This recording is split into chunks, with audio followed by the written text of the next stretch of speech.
All right, we are live. We're live to the world, everybody. Yeah, just a little bit of lip gloss. Yeah, just we have 1 minute officially until we start. No, it's now 11 o'clock. All right, let's begin. Let's just check that everybody can see us. Yes, looks good. So if you could just let us know on the other end of the broadcast that you are capturing, you're witnessing our audio. Yeah, with your, that you can hear us. Yeah, I'm trying to say clever things. Trying and failing. Capturing and witnessing our audio. Let's get in the zone. Yeah, and I just want to say we're wearing the Brain software shirt. We're in this. Okay. All right. We're in the zone. We're in the zone. Feeling all amazing. My resources are online. All I'm feeling of my amazing. resources You know, are everything online. there is to know about ego states, resource states, etc., etc. Feeling fantastic. And ready to go and begin. And Mike's not going to kick me.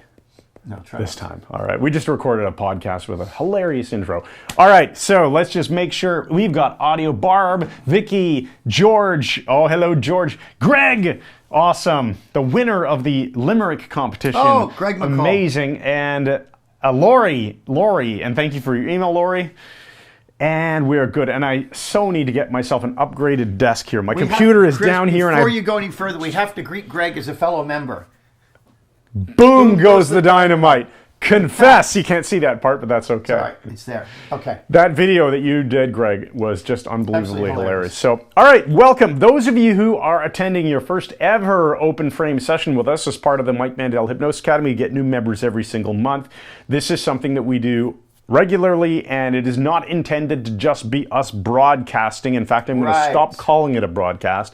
It's meant to be a two-way dialogue. So while you can't transmit video, you can use the chat widget on YouTube and send in your questions. We are also setting up the event in the Facebook group so that you can post your questions under that event. In the event that you're watching the replay, hopefully that means your question will get answered. Right. And that's the entire point of this. And if you're new, the entire point, if you're new to this and to us, once a month we do one of these webinars. They're all saved for you, so you can go back and get a lot of quality stuff. This is to replicate as closely as we can the open frame that we have at our live classes at the University of Toronto, where we have the interaction. Yeah, now I wanted to put a bit of a feedback solicitation out there in the beginning. So last month we did this in the classroom. So we did a live in classroom open frame in October's open frame, I think it was. Yeah, we did here, and it was the first time that I actually published the YouTube link as well as the MMHA membership link. So you could either watch this inside of the MMHA, or I figured those of you now with mobile devices and stuff, it might be more convenient to actually have the YouTube URL, which is unlisted, so please don't share it. But that was one option. Another option that I want to ask your feedback on: would you guys and gals prefer if I publish the open frame from now on, the live version of it, in Facebook? So just broadcast right in the MMHA Engage Facebook group, which I can then download and upload into the members area for the archive. I just wonder what people prefer. Would you rather watch a YouTube live video, or would you rather it be Facebook Live? So you can drop your comments in and let me know, whatever. If you have a more detailed answer, go ahead and email me. But I want to make this the best experience possible, in such that you can get a live experience and then you can still get the archive version in the Academy later. All right, so it's the December open frame. We're going to talk about ego states and parts therapy stuff because people wanted to know about that. And then we'll answer your questions. Okay, so let's just launch right in here. All right. Ego state theory is something that I've been into for a number of years now. I did parts therapy when I was in NLP. And there's also subpersonalities, resource therapy. All of these things are different insofar as they're different names for the same thing. And those of you doing NLP will be familiar with the classical parts therapy, where you're having, your hands, you're having the parts come out onto your hands and negotiate with each other and so on. It works really well. But this really all goes back to Paul Federn.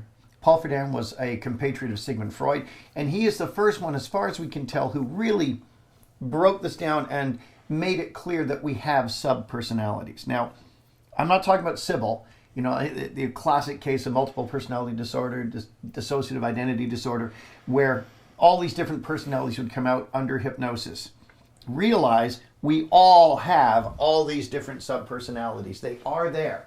The difference between us and someone with this mental problem is our subpersonalities know about each other to a large degree, a vast degree, and are able to interact with each other.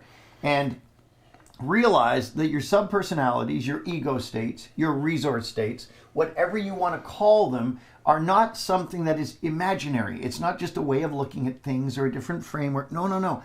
These are burned into your brain. These are neural pathways, and they are digital. They are not analog, and it's really important to understand that. Analog is like a dimmer. You can go from total darkness, gradually turn it up through all the shades of gray to full-on light. Digital is on or off. And these the click there when I was doing it was very nice. Again. Digital is on or off. So these are the, you can pretend to crack your neck, Anyway, these subpersonalities, one is present, is executive, is connected to your executive function at any given moment. The others are all background. Some are waiting to speak. Some of them can bully their way into being executive and can shove another one out. But we are all using about 5 to 15 ego states typically over and over and over to get through a typical week. You may have as many as 100 to 150 of them though. And the surface states, the ones you're using in your day-to-day life, are easily accessible. Just talking about them will tend to bring them executive. And you can see this. If someone has something, if they're really irritated by another person, they're pissed off with somebody else very, very easily, all you have to do is start talking about that other person and say, well, you know what he said now, and just watch. Their pissed off ego state will become executive and will start getting all mad talking about that person. See, they talk differently. They look different from each other. Some of them even have allergies that other ego states don't have. Some of them can pass eye tests without glasses and other ones can't. They are very different from each other. That part freaks me out. Yeah, and it's all well documented. So we got from Paul Federn to Watkins and Watkins, husband and wife psychologists, to Gordon Emerson, who's done the most interesting recent work in it, talking about resource state therapy. And recognize these aren't liabilities. They aren't abnormal. They're part of your personality. You have this committee.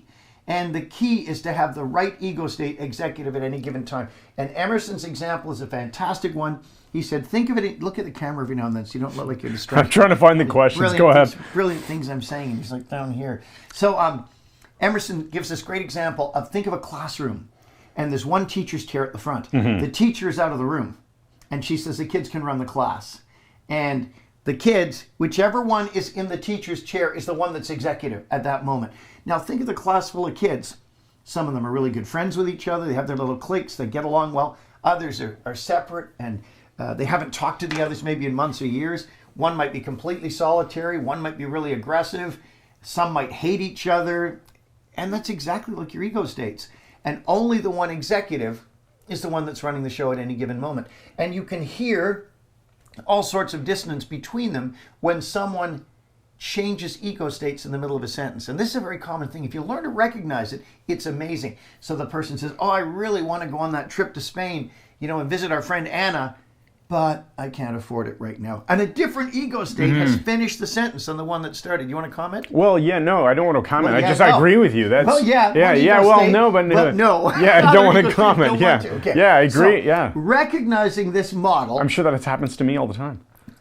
And then you say, or not. Yeah, or not. So recognizing this model is a great way of understanding your own behavior. And when we are dealing with people with hypnosis, just something in my eye here, we do a lot of direct suggestion in hypnosis in MMHA.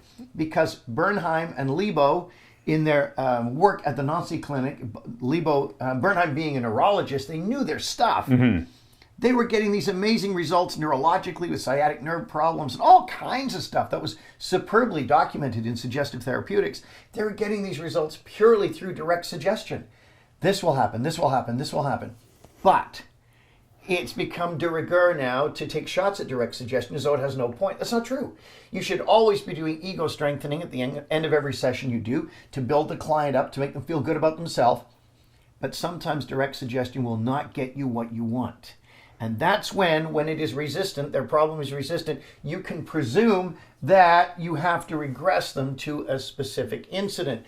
Because what that means is it's like trying to sew up a wound, suture it with the shrapnel still inside. You have to open the wound, take the shrapnel up, and then stitch it all up. So, when you find an event in the past that has to be cleared, this is what is known as a vaded ego state. Vaded is Gordon Emerson's term. It's short for invaded. A vaded ego state is invaded by trauma or fear, and that is what must be cleared out. Now, the problem a lot of hypnotists make is whether you're doing your 6-step tapping or classical EFT or, let's say timeline therapy or whatever it is, you have to get that Vated state executive or you can't cure it, you can't heal it. And the mistake people make over and over and over is they talk about the Vated state when you need to be talking to the Vated state. So question, do you need to regress them to that initial event in order to put that Vated state in the executive and fix it? Or, because I've seen obviously the standard regression stuff with ideomotor, with parts, whatever, ego state, right. Or just people using pure ideomotor, no regression, just associate into that Vated ego state, have it negotiate with another Vated ego, or not Vated ego state. Have two parts, let's use the parts model as well here, because people asked about part model, ego state. It's the same thing, we're just using different language. Yeah. So if I was to associate a client into a part that's causing them a problem and have it negotiate with another part that wants a certain success. But you wouldn't be associating them in. Right. You have them negotiate out here. Yes, sorry. What I mean is associate them into the damaged part that needs to be healed and then imagine the rest of the process.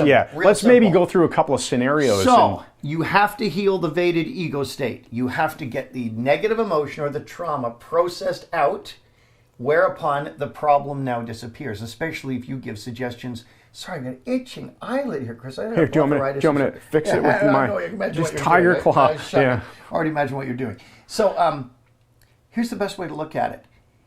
If you think in terms of what we do with hypnosis, we do two ways of getting to that regressed problem, taking the regression back. One of them is the effect bridge. Now, the effect bridge takes the negative emotion. Oh, every time I see, a mall cop, or every time I see an ambulance, I get this really bad feeling. Okay, amplify that feeling. Now, when we do this and amplify it, it does two things. And you're going to be doing this in trance because you can only gain access to the 5 to 15 superficial ego states without trance. With hypnosis, you can get to all of them. So with trance or with ideomotor stuff, which is trance, when you take the person to that bad feeling they get when they see ambulances, let's say, you amplify it. By doing that, two things are accomplished. One is it shows them they have control over it. Because if you can turn that bad feeling up, what does that mean? Then you can turn it down. You're showing them they're at cause, and that's part of the Mandel model, putting them at cause rather than effect. The second thing it does is by amplifying the feeling, it ensures that the Vated ego state has become executive. Right. So you can now take them back to the very first time you felt this So feeling. your beginning is induced trance. Now, you know that the problem is, let's say, that freak out whenever I hear an ambulance. Okay, imagine that you're hearing an ambulance right now. How bad is it? Yeah, how bad can you make it? It's a 6. Oh, how bad can you make it? I can push it up to an 8. That's right. Now, follow that bad feeling back all the way to the very first time you noticed it. Yes, the very first time you felt it. Now, when the person says, I can make it an 8. I say, stay with that feeling. I'll anchor that on the wrist. So the one I typically use, wrist is innocuous. So here's my client wrist. There's the dents on both sides of how the wrist. How bad can you make it? I can make it a 6. How bad can you make it if you really try? Really strong. I can make it an 8. As they got it, now I'll release it at peak state. That's going to lock it in. Now, if it's really bad trauma, I'm always going to set up a bailout anchor first. I want somewhere they can go where they're going to have no bad feelings, just good feelings. And Dabney Ewan calls it a laughing place, which is a great term. A laughing place. Everybody knows laughter's fun and all this.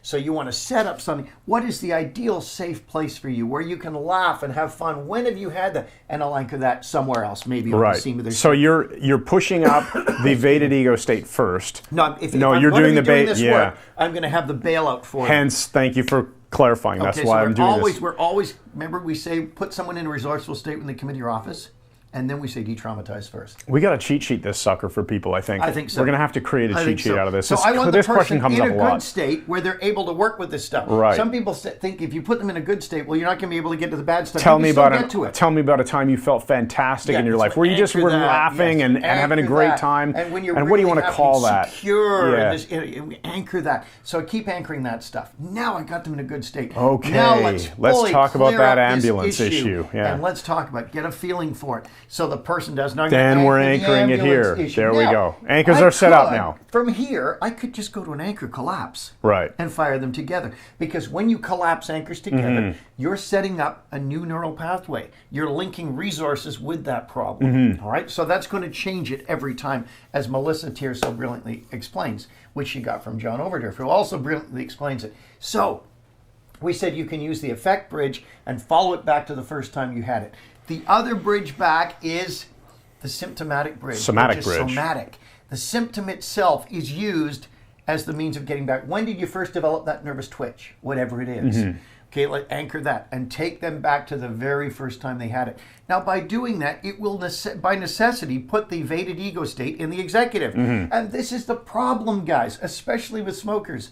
The person who phones to make the appointment to quit smoking is not necessarily the ego state that shows up in the office. Yeah. And you'll see this a lot of the time when you're working with someone and you're attempting, even with NLP or the tapping or whatever, to cure something and free all the negative emotions.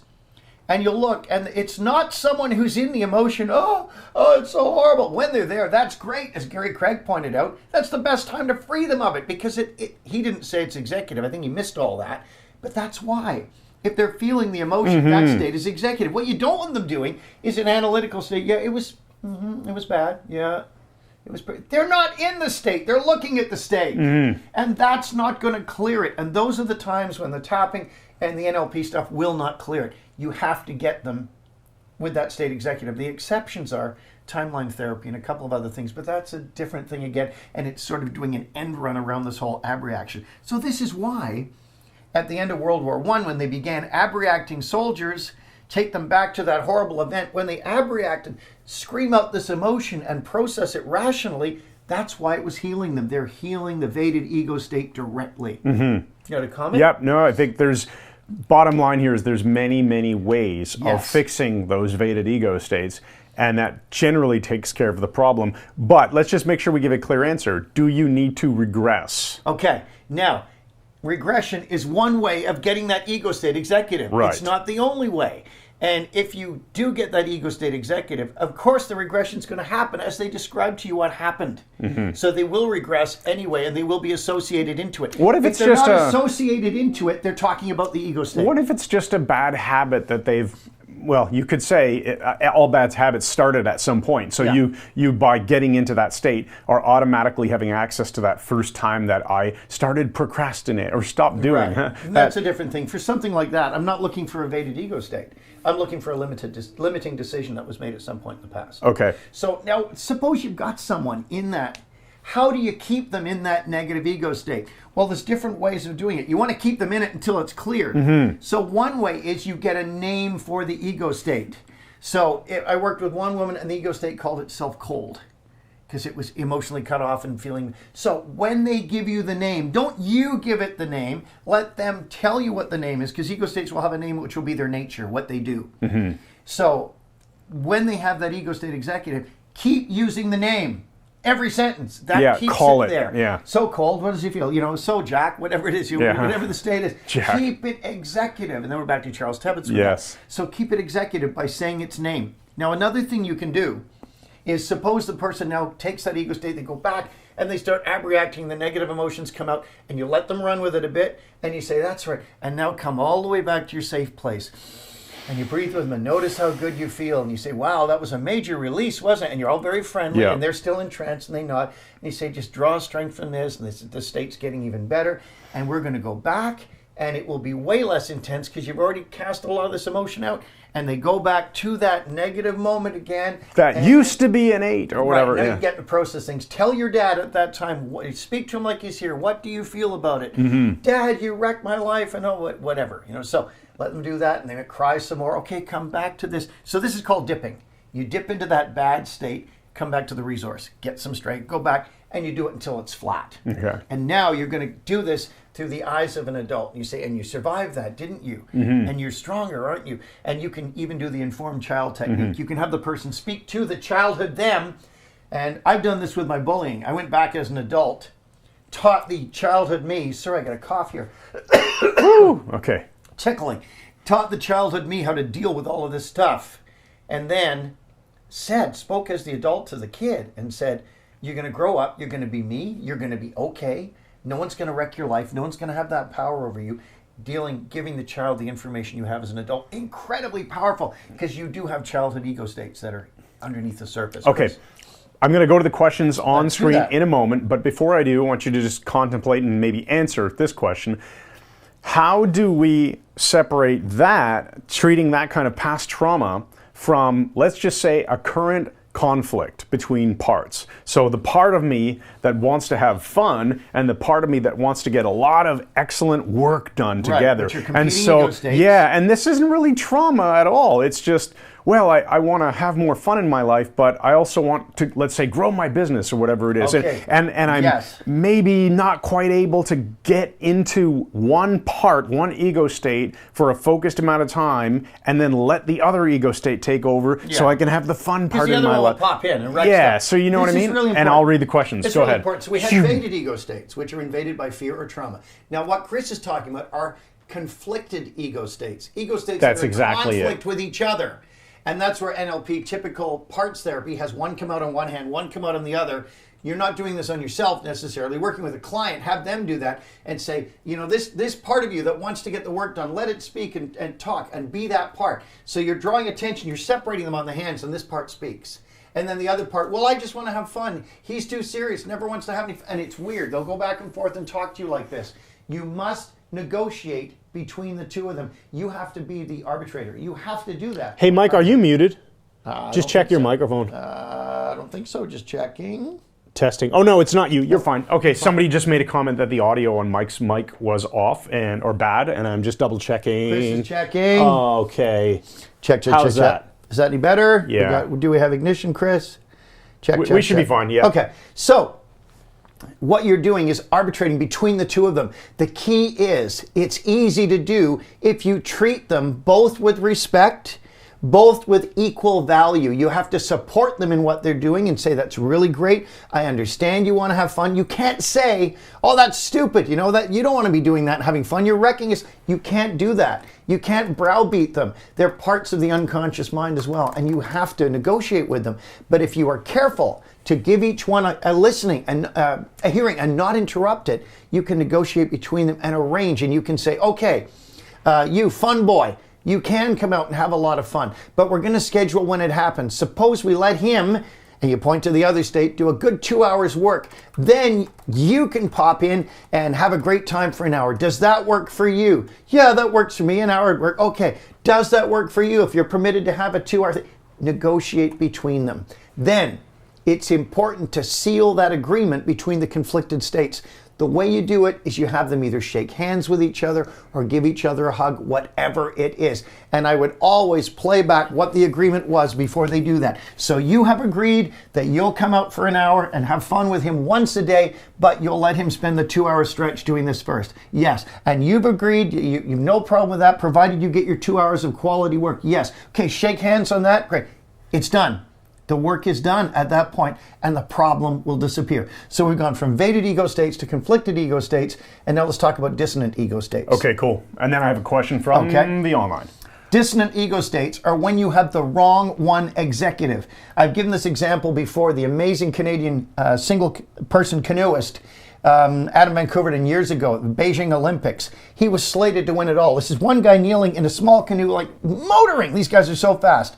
Oakville, Ontario. He was going to wipe everybody out. Everybody knew he'd win the gold. Something happened. I watched him race. He came out of it at the end. He just looked stunned. He said, something happened. I don't know. I wasn't there. I said to Heather, my wife, wrong ego state executive. Mm-hmm. The one that showed up in the executive was not his competitive, aggressive, going to win at any cost. For some reason, the wrong one showed up. When you get an ego state executive that does not want to do that task, that is a dissonant ego state, and you've got to get it out of the executive. People who are afraid of public speaking have an ego state that doesn't want to speak in public. Mm-hmm. That becomes executive automatically when they speak in public. Or if you're just at a party and your I want to be home relaxing ego state is in executive, you're not going to have a good time. No, right? Absolutely not. You want the right one there. And the example I've given, Gordon Emerson gave, which is great, he said, even a task you don't like doing, you'll have in your 100, 150 ego states one that won't mind doing it. One that will do it, yeah. So I hate doing dishes, or hated doing them. And we got a dishwasher, but the pots and pans and the odd things that don't fit.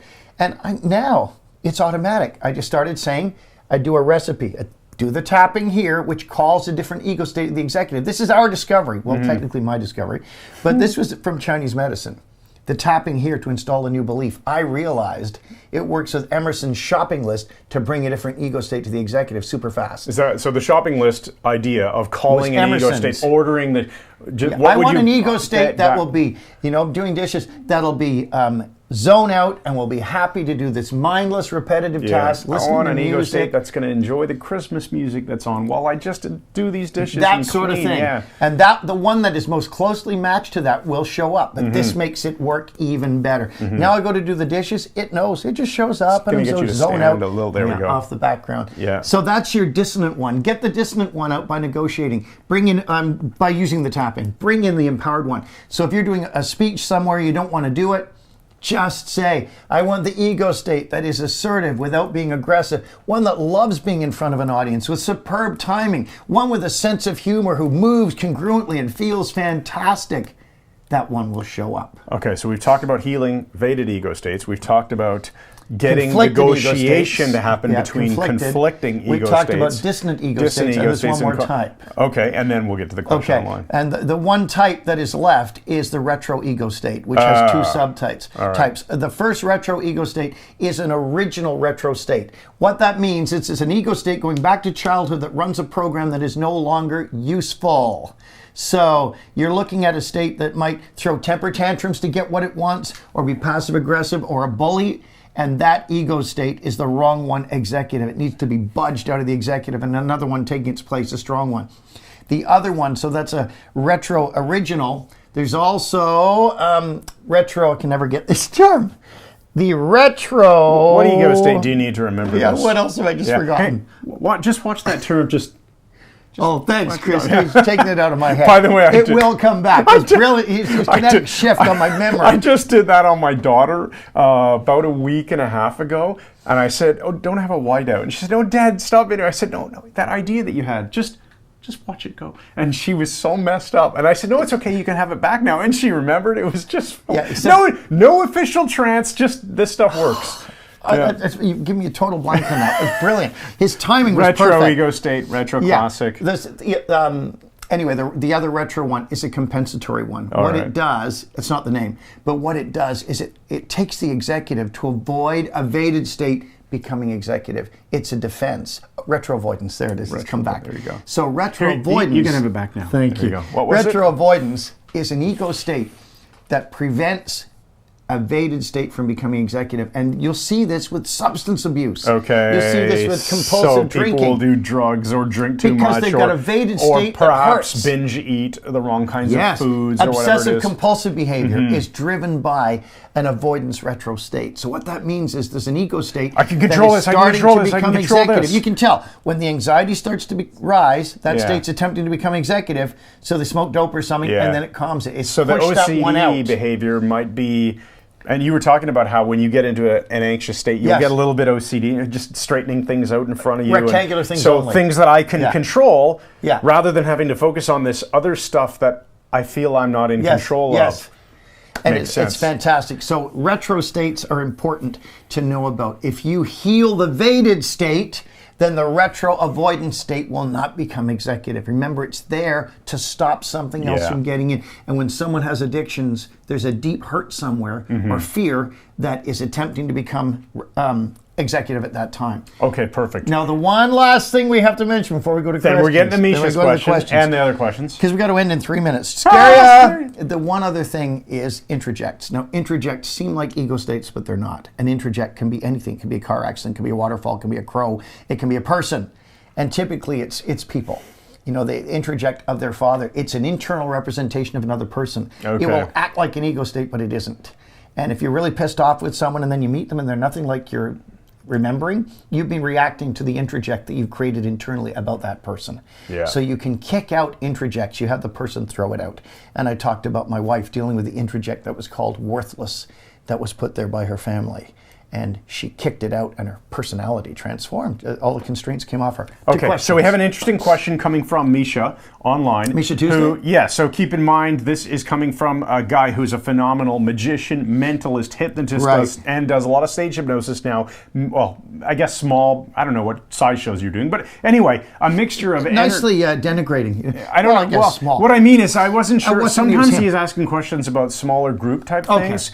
And sometimes it's not smaller quality. Bigger. Like I know you did a Halloween event that was probably a much bigger venue than your, say, a small corporate gig, right? But anyway, he's asking about ego states for experiencing phenomena. Is there any way to use the ego state model to help somebody to get into an ego state where they would experience hypnotic phenomena? Sure. I assume for the purpose of entertainment, right? So we're probably talking about that hand stuck to the table, or you forgot your name, doesn't matter. Or whatever it is. You're just going to give a shopping list and let that part of you that would love to experience a sense of wonder and amazement to become front and center now and notice with joy how your hand is stuck to the table. Yeah, you could probably have the people in your audience or on your stage do the ego state calling exercise like this or you can take them by the hand and press that spot as you're talking to them. So that's kind of cool. Michael McDaniel in the Washington D.C. area showed up to say that we can start now. Thank you. Okay, starting over. Kidding. I think phenomena are super important, even if for therapy and convincers. Yeah, absolutely agree. Totally agree. Convincers essentially are a phenomena to convince, right? Yeah, a convincer is something you can point back to, and they go, "Oh yeah, I really had an experience." Remember, they want an experience. They don't want to sit there just in trance and he's just talked to me, or Yeah. You want them to have an experience. You want them to change state in it. You want them to notice how much better they feel. You want to give them something they can look back on and go, "Wow, that was awesome." And in the case of entertainment, it needs to be something the audience can typically see too, so the audience ratifies that, wow, something happened. Yes. Whereas in therapy, it could just be, whoa, it was freaky how that part of me just revealed this information that seemed long lost. Yeah. And woo, cool. And when you're doing parts therapy, ego state therapy, this will happen. That's going to be a convincer for the client, right? So different stuff. Okay, now I think we've handled all the YouTube questions, so I'm going to go over and I'll check the YouTube stuff again in a bit, but I want to make sure the people who ask questions ahead of time under the event, I want to make sure, I'm going to just drop out of frame. Okay, while Chris is checking, let me talk to you more about this. One of the things to keep in mind, guys, is, and when I say guys, that's the generic term for male and female now. Nobody says gals, Chris, unless they went through World War II. I said girls, guys and girls. Men and women. Men and women. Hypnotists and therapists. Ladies and gentlemen. This is a wonderful thing to understand. If you start using ego state theory and realize that this is something these are burned in neural pathways. They're not something you're imagining, as I said earlier. When you explain that to the client too, as Melissa Tier says, a little neuroscience goes a long way. You explain this to the client. They love this stuff. And it gives something solid, here's the metaphor, that they can hang their hat on.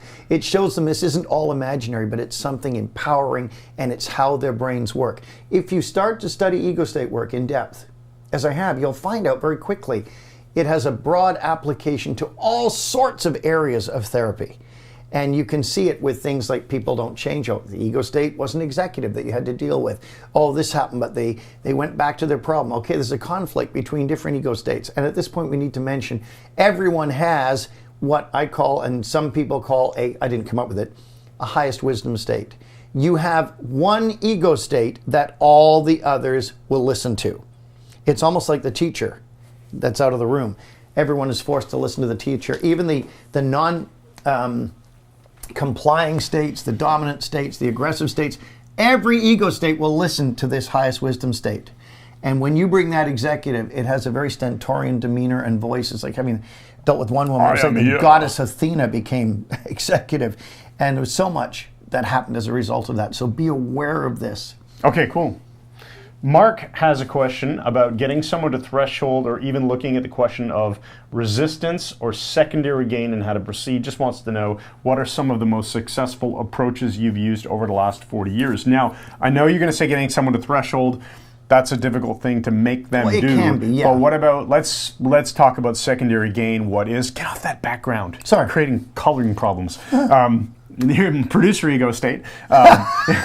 How do you typically deal with discovering secondary gain, and would you use parts therapy to negotiate? Like, would you treat secondary gain as conflicted ego states in some cases? It all depends what model I'm adopting at that time, Mark. This is a great question.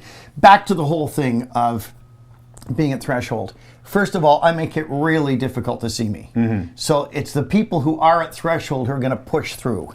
And they're going to jump through all the hoops so that they're pretty well at threshold when they come in. I don't see just anyone. In fact, I see almost nobody nowadays and a few people by Skype. So that is sort of, that runs itself. If I'm making it difficult to even get in the first place, I'm going to get people who are motivated. You're going to have a natural ego, or a threshold filter. A threshold filter. It's stuff. That's really clever. And the other one is make sure I'm charging enough money. If I'm charging enough, I'm not going to get somebody who just wants to try this. I'm going to get somebody who is motivated to change. So that's going to deal with the threshold stuff. Then it's just going to take a nudge. When I say I don't believe in attempting to get people to threshold, I mean from a cold start.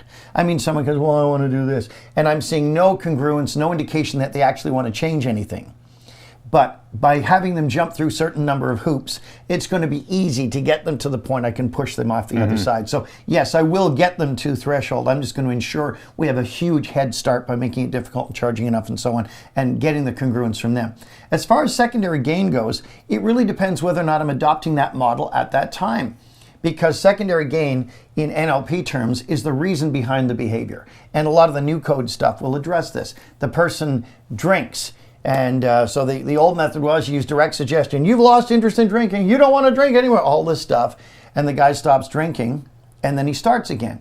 Because the secondary gain in that case wasn't the buzz he was getting from the alcohol to shut down a evaded ego state and keep it from becoming executive. But what it was maybe his social group was at the bar. It was like Cheers, that miserable show where everybody just hung around a bar every day. I mean, what a pathetic life. Yeah. So what happens in that case, the secondary gain is the socialization, which is a human givens. So you have to address that. And that's going to be through your NLP questions. What does that give you? What specifically? How do you feel when you have that? Then you're going to build a complex picture, which you'll distill down to the basics of what benefit they get from that behavior. Even using the meta model questions. Well, if you did know, what could it be? All of this stuff.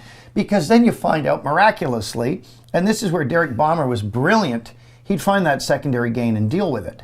And he'd find out that the socialization was the problem, which is why so many people, when they go into AA, they just get a new social group. It's a bunch of people who sit in church basements and drink coffee now. But it's not alcohol. It's the socialization is there. The other aspect is sometimes I'm not going to adopt that model. I'm going to do it intuitively, and sometimes I'm going to determine or get an intuition that it is not secondary gain, and I'm really calibrating them and listening from the moment they come in. It's back to the model of all addictive behavior being anxiety-driven. Right brain anxiety. So I'm going to be looking for anxiety, which once again now means I'm looking for evaded ego state. Yeah. So it's which way do we go in, right? Do we cause the phenomena and get the result, or get the result, indirectly get the phenomena? That's where trusting the unconscious is going to fit. And if one model isn't working for you, the other one probably will. Yes. In many cases. And both of them are probably going to work most of the time. Yeah, and Mark's got phenomenal hypnotic and NLP skills. He knows all this stuff. I'm sure you're just throwing this out for other people to pick up on. It's a very good question. And I think he said he's in Glasgow, so he's going to watch the replay. So nice. There you go. Tina asked, wonder, I just bend over to watch. Don't black out, buddy. I wonder what to do when a client is very depressed. Is it useful to do any hypnotic intervention while she is in a negative state? She really trusts me, but when she's in that state, it's difficult for her to see that things are going to get better. Great question. What can I do? Well, it does go back to the idea that you have to deal with the evaded ego state. So you have to deal with the so-called depression, although we can't call it that. We don't deal with depression. We help people feel happy again. But having said that, here's a key. Depressive ego states hog the executive. They become executive and they get planted, their feet planted, and they camp there. They don't want to leave, which is why depressive ego states, when they become executive, the person doesn't remember good stuff in their life. Well, my life's always bad. It's always miserable. You have to negotiate that and find things they used to like doing. And when you find that out, you find the ego states that run those behavior, and you negotiate with the depressive state and let that other state become executive for short periods of time. And you start to build a platform of positive experiences, and you can negotiate with the depressed state and say, there's times that this will be really useful, and I value what you're doing by creating this profound sense of sadness.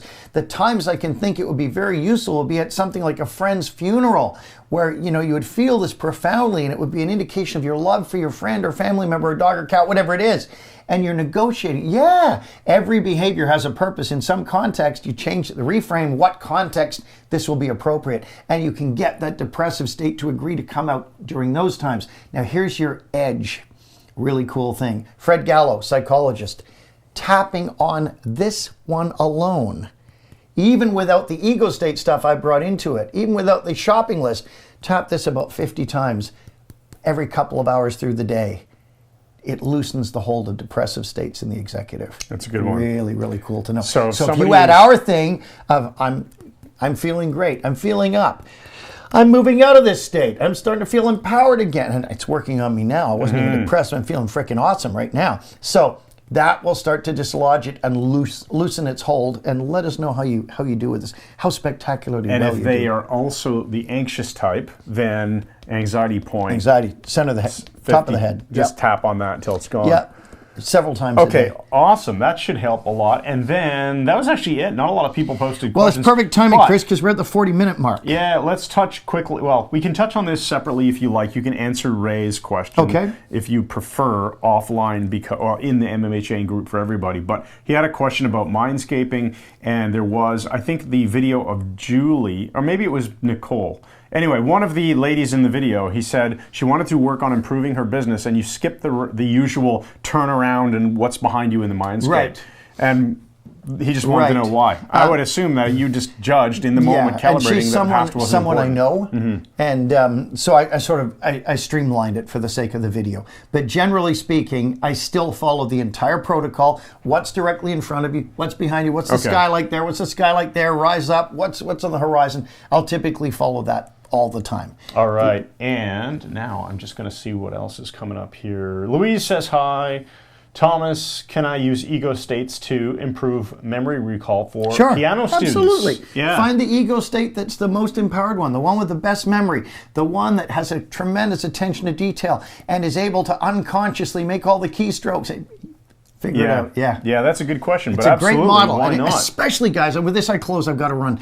But with this, especially this point, recognize that if you explain ego states to your subject, your client, and that they understand this is neuroscience, these are burned-in pathways, and you can shift which one is executive at any given time, and only one of them is there.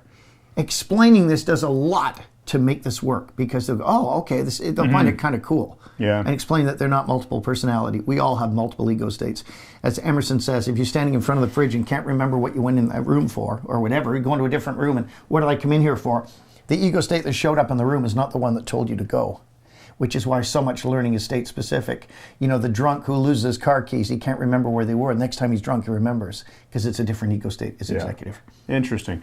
Okay, right, so you're in a super rush? I'm going to run, yeah. Okay, then we will end the broadcast there. Let me get the music so we can do the proper ending. Yeah, and it's vital this all be done decently and in order. Excellent, guys. Thank you for turning up. Let's put the lower thirds back up. All right, everybody, we enjoyed it. Taking you out on the strap. That is right. And good night!